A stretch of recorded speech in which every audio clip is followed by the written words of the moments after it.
Poor college student accidentally dates a millionaire. The twist will shock everyone. Sarah nervously adjusted the collar of her worn-out blouse, the cheap fabric a stark contrast against the plush velvet booths of Fleur, the most upscale restaurant in town. Across the table sat Ethan, his eyes sparkling with amusement as he watched her fidget. He was everything Sarah wasn't: confident, impeccably dressed, and undeniably wealthy. This wasn't her world. Ramen noodles and library study sessions were her world. How a scholarship student like her ended up on a date with someone who probably paid her yearly tuition for a single meal was a story in itself, a story that started with a spilled latte, a misplaced phone, and a string of increasingly unbelievable coincidences. Little did she know, this was just the beginning of a whirlwind romance filled with secrets, lies, and a twist that would turn her world upside down.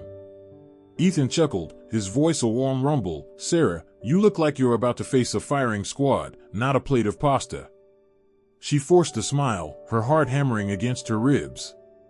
"It's just a lot to take in." He raised an eyebrow, a playful smirk dancing on his lips. "Trust me, this is nothing. You haven't seen anything yet." His words sent a shiver down her spine, a mixture of excitement and apprehension. What did he mean by that? She was already out of her depth. How much deeper could this rabbit hole go? The waiter arrived, placing a plate of steaming lobster ravioli before her. The aroma was intoxicating, but Sarah could barely swallow past the lump in her throat. Ethan's world was a dazzling spectacle, but she couldn't shake the feeling that she was an imposter, a pauper masquerading as a princess. And what would happen when the clock struck midnight and her borrowed carriage turned back into a pumpkin? Ethan's easy charm and captivating stories momentarily distracted her from her anxieties. He spoke of exotic travels, luxurious yachts, and childhood summers spent in villas overlooking the Mediterranean. It was a life Sarah could only dream of. As the evening progressed, she found herself laughing freely, mesmerized by his tales. For a fleeting moment, she allowed herself to forget the vast chasm that separated their worlds. But the nagging feeling of unease lingered, a subtle reminder of the inevitable crash back to reality. The waiter presented the bill, a discreet leather folder that Sarah instinctively knew held a sum more than her monthly rent. Ethan nonchalantly handed over his platinum card, dismissing her wide-eyed stare with a wink. "Don't worry about it. My treat." As they stepped out into the crisp night air, Sarah couldn't help but feel a sense of foreboding. This fairy tale couldn't last forever. Walking beside Ethan, with the city lights shimmering around them, Sarah felt an inexplicable pull toward him. He made her feel seen and appreciated, like she was worth $1 million, even though she wasn't. She caught his gaze, and for a moment, the world seemed to fade away. It was in that shared glance amidst the bustling city streets that Sarah realized she was falling for him. Hard and fast. But little did she know, the man she was falling for held a secret, a truth that would shatter the fragile illusion of their perfect romance. The night ended with a soft kiss goodnight at her doorstep, a moment that lingered in Sarah's mind long after Ethan's sleek car disappeared into the night. She touched her lips, a giddy smile spreading across her face. Maybe, just maybe, this could work. But as she turned to enter her modest apartment, a flicker of doubt crept into her heart. Ethan's world was a gilded cage, and she wasn't sure she was meant to be a bird in captivity. The unanswered questions swirled in her mind, casting a shadow over the magical evening. Who was Ethan? And what was she getting herself into? Sarah was a bright, ambitious girl from a small town, her life a tapestry woven with thrift store finds and hand-me-down dreams. She'd always been a fighter, working multiple part-time jobs while maintaining a stellar GPA to secure a scholarship to Crestwood University, the gateway to her future. Her world was a small, fiercely protected bubble of used textbooks, instant coffee, and late-night study sessions. Luxury was a foreign concept, something she glimpsed through the glossy pages of magazines while waiting in line at the grocery store. Her parents, though struggling financially, instilled in her the values of hard work, integrity, and the importance of chasing her dreams, no matter how far-fetched they seemed. Sarah's dream was to escape the cycle of poverty that had plagued her family for generations, to carve out a future where she could provide for her loved ones and make a real difference in the world. Crestwood University was a jarring contrast to her humble upbringing. It was a world of privilege, where students casually tossed around designer handbags and discussed weekend trips to private islands. Sarah felt like an outsider, constantly aware of the invisible barrier that separated her from her wealthy classmates. She buried herself in her studies, finding solace in the familiar comfort of books and the quiet hum of the library. She made a few friends, kindred spirits who understood the struggles of balancing academics and financial constraints. Maria, a bubbly aspiring artist with a knack for finding free art supplies, and David, a quiet computer whiz who could fix any tech problem with duct tape and a prayer, became her anchors in the unfamiliar terrain of Crestwood. Ethan's sudden appearance in her life was like a meteor crashing into her carefully constructed world. The spilled latte incident, which led to their first encounter, now seemed orchestrated by fate itself. He'd been apologetic, charming, and surprisingly down-to-earth, offering to replace her ruined textbook without a hint of arrogance.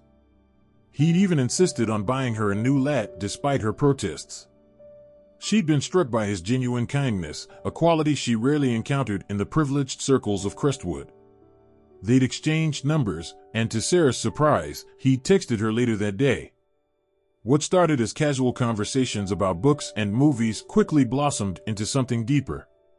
Ethan seemed genuinely interested in her life, her dreams, and her struggles. He listened with an attentiveness she'd never experienced before, making her feel valued and understood. Their first date, at a small Italian restaurant near campus, felt like a dream. He was witty, charming, and surprisingly vulnerable, sharing stories about his family and his aspirations. He spoke of wanting to make a positive impact on the world, a sentiment that resonated deeply with Sarah.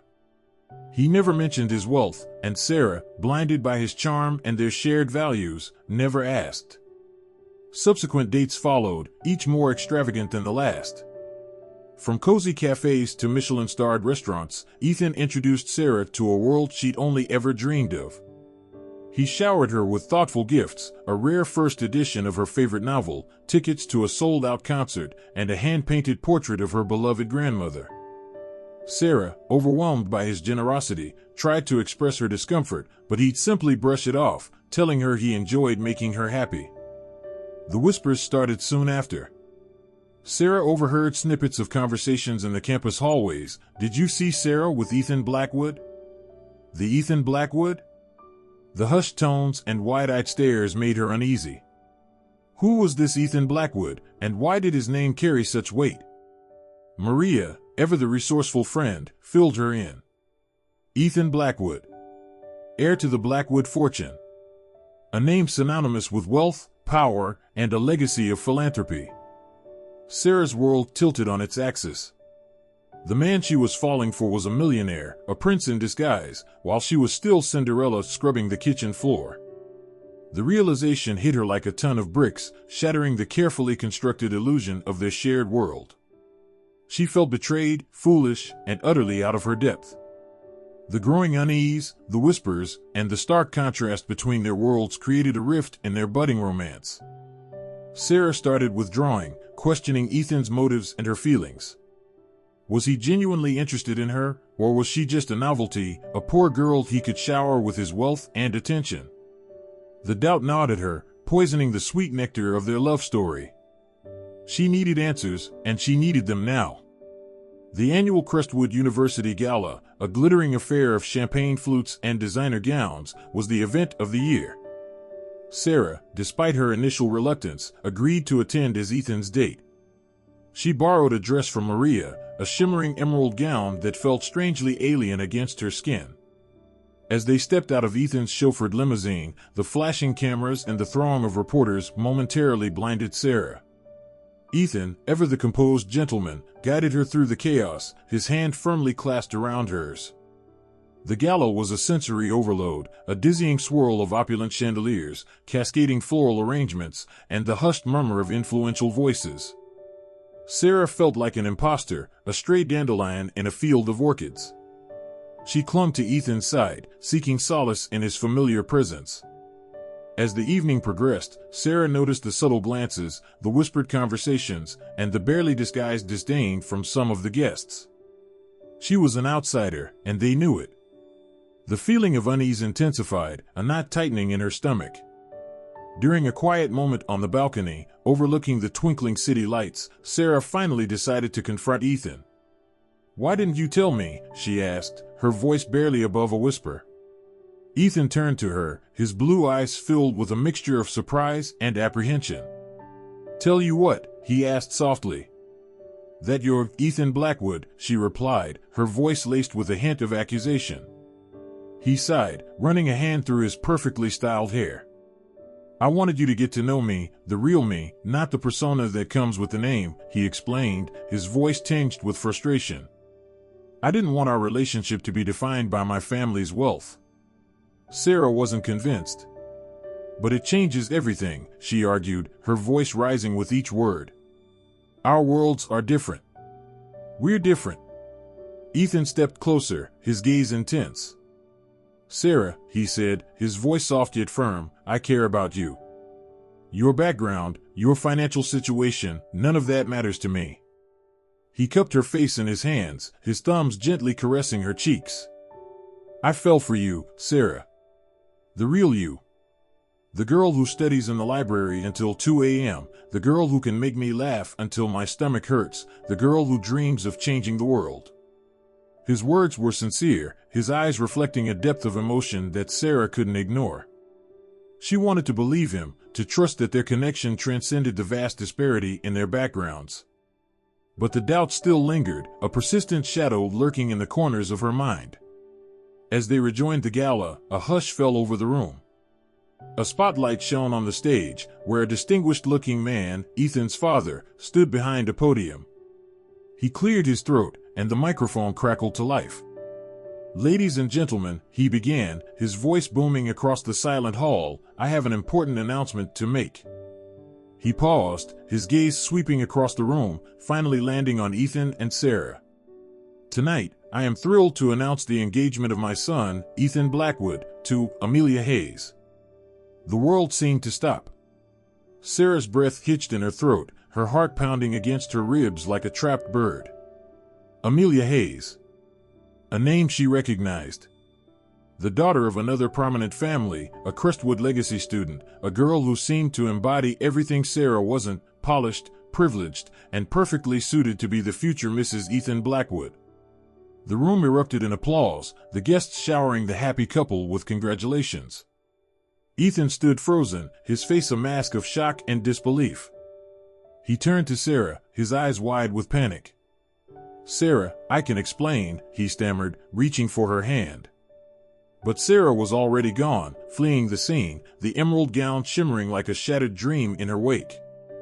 The revelation was a crushing blow, a betrayal that cut deeper than any financial disparity. Ethan, the man she'd fallen for, the man who claimed to love her for who she was, had been living a lie. He was engaged to someone else, a woman from his world, a woman who fit seamlessly into the Blackwood dynasty. Sarah felt like a pawn in a cruel game, a fleeting distraction in the grand scheme of Ethan's predetermined life. The incident at the gala was the catalyst, the moment that shattered the fragile foundation of their relationship. It was the inciting incident that propelled Sarah into a journey of self-discovery, forcing her to confront her insecurities, her vulnerabilities, and the lies she'd told herself about love and belonging. The days following the gala were a blur of heartbreak and humiliation. Sarah retreated into herself, avoiding classes, skipping meals, and seeking refuge in the quiet solitude of her small apartment. The whispers followed her like shadows, amplified by the gossip mill of Crestwood University. She was the poor girl who'd been duped by the millionaire, the naive dreamer who dared to believe in a fairy tale. Maria and David rallied around her, offering comfort, support, and an endless supply of chocolate and bad movies. They urged her to confront Ethan, to demand answers, but Sarah couldn't bring herself to face him. The pain was too raw, the betrayal too deep. She deleted his number, blocked him on social media, and tried to erase him from her memory. But Ethan was like a phantom limb, a constant reminder of what she'd lost, of what she'd never truly had. She threw herself into her studies, burying herself in textbooks and research papers, seeking solace in the familiar comfort of academia. She applied for internships, determined to prove her worth to build a future independent of Ethan's world. She volunteered at a local homeless shelter, finding purpose in serving others and making a tangible difference in the lives of those less fortunate. Ethan, meanwhile, was in turmoil. The announcement at the gala had been a shock, a carefully orchestrated plan by his father to solidify the Blackwood legacy through a strategic alliance with the Hayes family. He'd been trapped, bound by duty and family expectations, unable to voice his true feelings. He tried to contact Sarah to explain the situation, but she'd vanished, leaving him with a gaping hole in his heart. He broke off the engagement with Amelia, a decision that sent shockwaves through his family and the Crestwood elite. He defied his father, risking his inheritance and his future, all for a chance to win Sarah back. He sought her out, appearing at her apartment, at the library, at the homeless shelter where she volunteered. He sent flowers, letters, and emails, each message a heartfelt plea for forgiveness and a second chance. Sarah, however, remained resolute. She'd been hurt, humiliated, and betrayed. She couldn't simply forgive and forget. She needed time, space, and a guarantee that history wouldn't repeat itself. As the weeks turned into months, Sarah began to heal.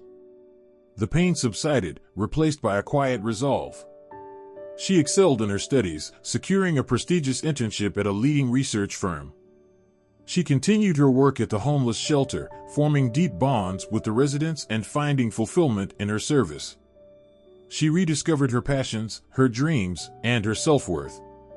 She realized that her happiness didn't depend on a Prince Charming or a fairy tale ending. She was capable of creating her own happily ever after. Ethan, inspired by Sarah's resilience and her dedication to social justice, started using his privilege for good. He established a foundation dedicated to supporting underprivileged students, providing scholarships and mentorship opportunities. He worked tirelessly, channeling his guilt and his love for Sarah into something meaningful, something that would make a real difference in the world. One rainy afternoon, while volunteering at the homeless shelter, Sarah encountered Ethan again. He wasn't the polished prince she'd met at Fleur. He was wearing jeans and a simple t-shirt, his hands calloused from working alongside the shelter staff. He'd been quietly supporting the shelter for months, donating funds and resources without seeking recognition. He saw Sarah, and a flicker of hope ignited in his eyes.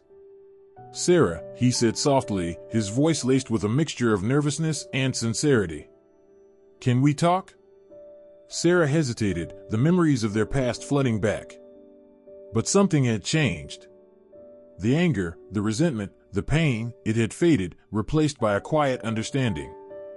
She nodded, and they stepped outside into the gentle drizzle. Ethan explained everything, the pressure from his family, the arranged engagement, the lies he'd been forced to live. He apologized, not just for the deception, but for the pain he'd caused her. He told her about the foundation, about his desire to use his privilege to help others, inspired by her unwavering commitment to social justice. Sarah listened, her heart softening with each word. She saw the genuine remorse in his eyes, the sincerity in his voice. She saw the man she'd fallen for, stripped of the Blackwood fortune, the man who shared her values, her dreams, and her desire to make a difference in the world. She forgave him, not because he deserved it, but because she needed to, for her peace of mind. They talked for hours, the rain washing away the remnants of their past, cleansing the slate for a new beginning. They rediscovered their connection, their shared passions, and their mutual respect. They realized that their love story, though complicated and messy, was far from over. Months passed. Sarah and Ethan rebuilt their relationship, slowly and carefully, on a foundation of honesty and trust. Ethan proved his commitment to her, not with extravagant gifts, but with consistent actions, supporting her dreams, respecting her boundaries, and standing by her side, no matter the social implications. He became a regular volunteer at the homeless shelter, working alongside Sarah, their shared passion for social justice and strengthening their bond. One evening, while working at the shelter, Sarah received a call. It was her mother, her voice trembling with anxiety. Her father had suffered a heart attack and was in critical condition. The hospital bills were exorbitant, a sum far beyond their meager savings. Sarah's world crumbled around her. She felt helpless, desperate, trapped in the same cycle of poverty she'd fought so hard to escape. Ethan, sensing her distress, held her close, offering silent comfort. He immediately arranged for her father to be transferred to the best hospital in the city, ensuring he received the best possible care. He covered all the medical expenses, dismissing Sarah's protests with a gentle kiss on her forehead.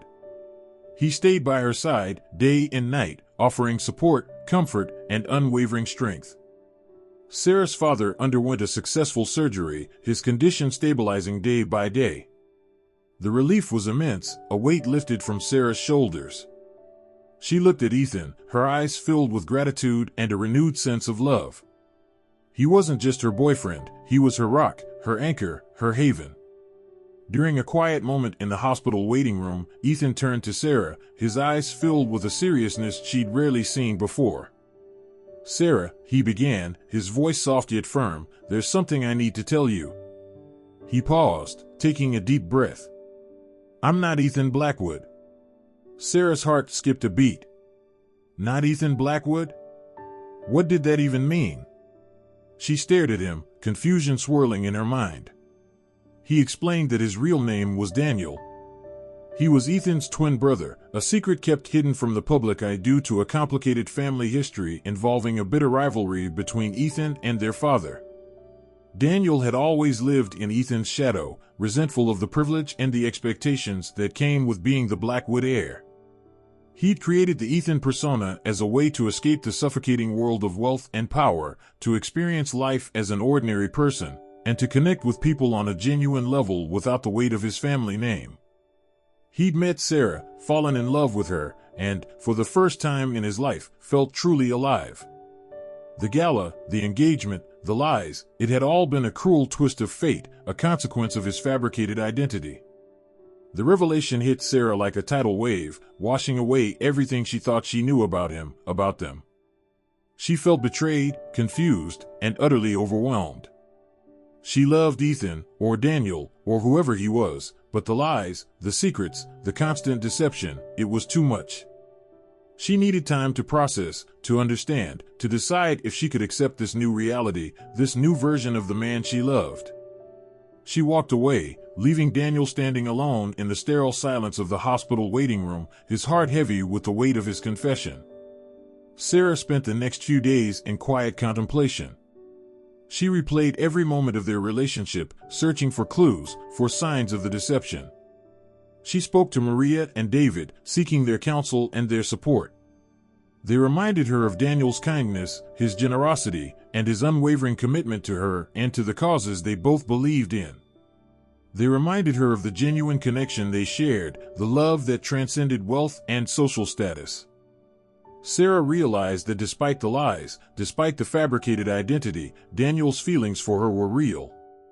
He'd fallen for her, the real her, the girl with the worn-out blouses and the hand-me-down dreams. He'd risked everything, his family, his fortune, his very identity, to be with her. She realized that love wasn't about fairy tale endings or perfect princes. It was about acceptance, forgiveness, and seeing the person beneath the mask, beneath the lies, beneath the weight of expectations. She returned to the hospital, seeking Daniel out. She found him sitting in the same waiting room, his face etched with worry and exhaustion. He looked up as she approached, his eyes filled with a mixture of hope and trepidation. "Sarah," he whispered, his voice barely audible. "I understand if you can't forgive me." Sarah sat beside him, taking his hand in hers. "I forgive you, Daniel," she said softly, her voice filled with a quiet strength. "But I need honesty. No more lies. No more secrets." He nodded, his eyes glistening with unshed tears. He promised to be truthful, to be transparent, to be the man she deserved. Sarah's father made a full recovery, returning home weeks later, a testament to the excellent medical care he'd received, thanks to Daniel. The experience brought Sarah and Daniel closer, strengthening their bond and solidifying their commitment to each other. Daniel reconciled with his family, revealing his true identity and his relationship with Sarah. His father, initially resistant, eventually accepted Sarah, recognizing the genuine love and respect between them. He saw the positive influence Sarah had on Daniel, the way she'd inspired him to use his privilege for good. A year later, Sarah graduated from Crestwood University with honors, securing a coveted position at the research firm where she'd interned. She continued her work at the homeless shelter, now alongside Daniel, their shared passion for social justice driving their philanthropic endeavors. They established a scholarship fund in Sarah's name, providing opportunities for underprivileged students to pursue their dreams, just as she had. Their love story, once a whirlwind of secrets and lies, had blossomed into a partnership built on honesty, trust, and a shared commitment to making the world a better place. One sunny afternoon, while walking hand in hand through the bustling city streets, Daniel stopped, turning to Sarah with a look of adoration in his eyes. He got down on one knee, a small velvet box in his hand. "Sarah," he said, his voice filled with emotion, "will you marry me?" Sarah's eyes welled up with tears of joy. She smiled a radiant smile that reflected the depth of their love, the strength of their bond, the journey they traveled together. "Yes," she whispered, her voice filled with love and conviction. "Yes, 1,000 times yes." Their wedding was a small, intimate affair, held in the gardens of the homeless shelter, surrounded by the people they'd served, the people whose lives they'd touched. It wasn't a fairy tale wedding, but it was real, authentic, a reflection of their shared values and their commitment to making a difference in the world. Sarah, in a simple white dress, radiated happiness, her hand clasped tightly in Daniel's. They exchanged vows, promises of love, honesty, and a lifetime of shared dreams. As they sealed their vows with a kiss, the setting sun painted the sky in hues of orange and purple, a breathtaking backdrop to their unconventional love story, a story that had shocked everyone but, ultimately, had inspired them all. The poor college student and the millionaire, once worlds apart, were now united, their love a testament to the power of connection, forgiveness, and the transformative magic of second chances. The twist, the lie, the deception, it had all been a part of their journey, a journey that led them to a love that was real, true, and ultimately worth more than any fortune.